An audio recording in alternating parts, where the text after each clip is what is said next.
So a lot of people are asking exactly what is it that I saw? What truth did I see that made me change my perspective on our criminal justice system? And this is how it goes. So a person of color in the United States during the Jim Crow era faced disenfranchisement, second-class citizenship, barriers to voting, barriers to education, barriers to employment, and barriers to housing.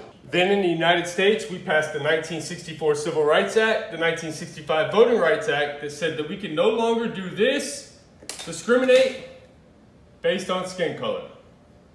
21, what is the only label that we can legally discriminate against, that we can legally disenfranchise, relegate to second-class citizenship, have barriers to voting, barriers to education, barriers to employment, barriers to housing? If you guessed right, in 2021, convicted felons are the only people we are allowed to legally disenfranchise. Now, do you believe it's a coincidence that 1 in 3 African American males now carry this label of convicted felon as opposed to 1 in 17 white males that carry this label of convicted felon to legally be disenfranchised? Now, if you answered yes to that question, let's look at what's happened between the Jim Crow era and 2021. We've had a 700% increase in our United States prison population. We've gone from 300,000 inmates in 1970 to 1.8 million today and as high as 2.3 million. So in spite of crime rate dropping, our prison population skyrocketed. And it was because we had the law and order agenda. And the law and order agenda increased police spending but decreased our education funding.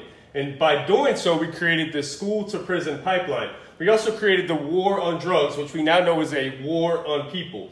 In 1986, we passed the Anti-Drug Abuse Act, which differentiated between powder cocaine and hard cocaine, which we now know disproportionately impacted people of color. We also had the '94 crime bill with the Truth in Sentencing Act, which led to higher incarceration rates and harsher sentences for people of color. And once I saw all this, my perspective changed, because I know that Jim Crow era never ended. Racism never ended. It just evolved into what we now have as the new Jim Crow, modern day slavery.